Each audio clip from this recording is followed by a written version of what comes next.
Hari ini 15 Januari, hari yang ditunggu-tunggu sama supporter PSM. Hari ini harusnya, bukan harusnya sih, hari ini adalah jadwal pertandingan antar PSM dan PSS Sleman. Sayangnya, pertandingan PSM dipastikan tanpa penonton.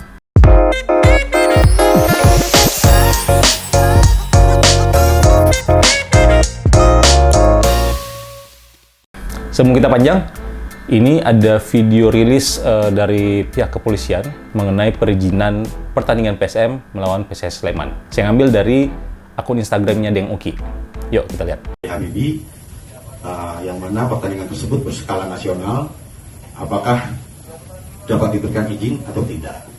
Nah, jawabannya per hari ini pukul lebih kurang 14 lebih 10 WITA. Tadi kami mendapatkan kabar bahwasanya Stadion Gelora B.J. Habibie dapat melaksanakan pertandingan dengan syarat tanpa dihadiri oleh penonton. Oleh karena itu, dapat kami sampaikan pula bahwasanya besok pada tanggal 14 Januari 2022 lebih kurang pukul 15.00 WITA sudah kita lakukan persiapan untuk melaksanakan pertandingan antara PSM Makassar berhadapan dengan PSS Sleman tanpa dihadiri oleh penonton. Demikian, jadi kami menghimbau kepada seluruh supporter PSM Makassar untuk tidak memaksakan diri hadir ke stadion karena pertandingan dilaksanakan tanpa kehadiran penonton. Demikian kira-kira yang dapat kami sampaikan kepada rekan-rekan pada kesempatan Jumat 13 Januari siang ini. Mungkin ada yang mau dipertanyakan. Gimana menurut teman-teman? Tanpa penonton. Saya sempat bertanya ya ke Deng Uki pada di kolom komentarnya bahwa apakah yang lain juga sama atau tidak? Ya, maksudnya apakah memang pertandingan di putaran kedua kembali home away tapi tanpa penonton? Rupanya setelah perkembangan, rupanya hanya PSM.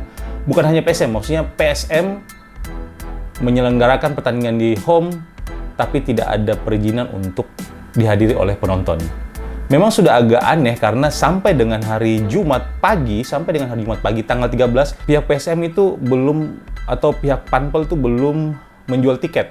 Jadi perizinan itu belum ada sampai dengan hari Jumat tanggal 13 pagi. Seperti rilis tadi yang saya sudah sampaikan di depan, izin itu baru keluar di jam 2:10. Artinya setelah sholat Jumat mengenai pelaksanaan pertandingan, dan itu tanpa penonton. Saya mulai ngecek ya, apa sebenarnya alasan sehingga pertandingan PSM melawan Sleman itu tanpa penonton, dan apakah ini juga diberlakukan sama di pertandingan yang lain di putaran kedua? Rupanya tidak. Jadi ada dua alasan sehingga pihak kepolisian tuh tidak memberikan izin pertandingan digelar dengan dihadiri oleh penonton. Yang pertama adalah karena Stadion Gelora B.J. Habibie itu tidak mempunyai lahan parkir yang memadai untuk menampung seluruh supporter.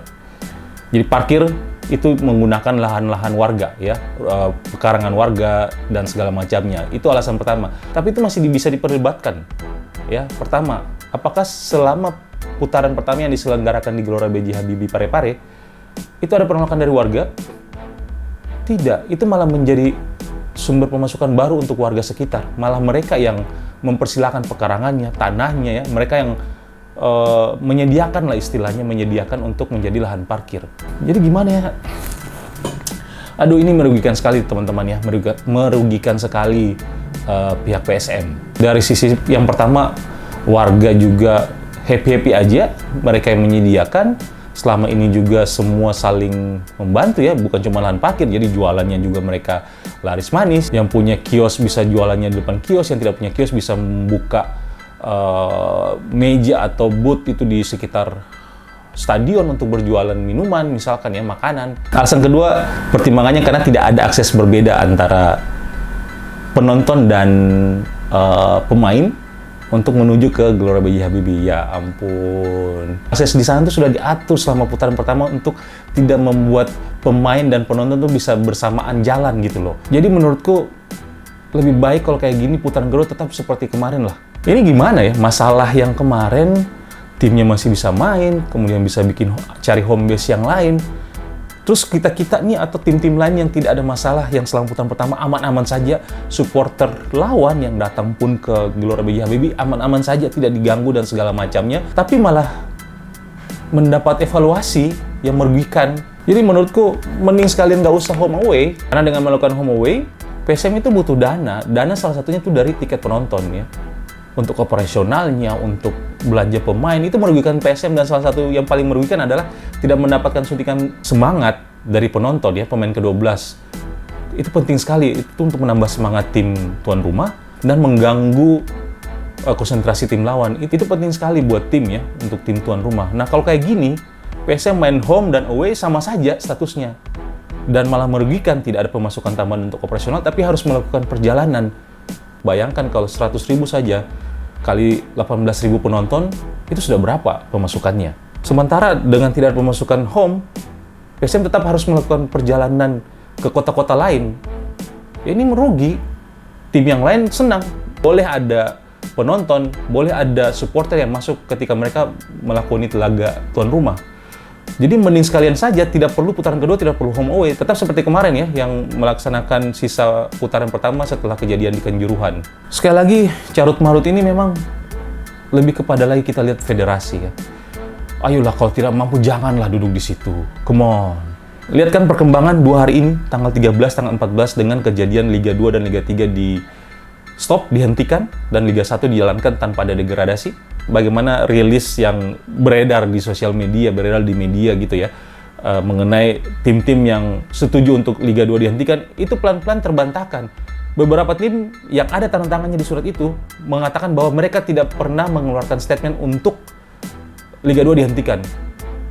Makanya ini semakin kelihatan. Ayolah, sekali lagi kalau kalian tidak mampu, bapak-bapak yang terhormat di federasi, di liga sana, mundur saja lebih baik. Sepak bola ini terlalu besar untuk kalian yang kecil.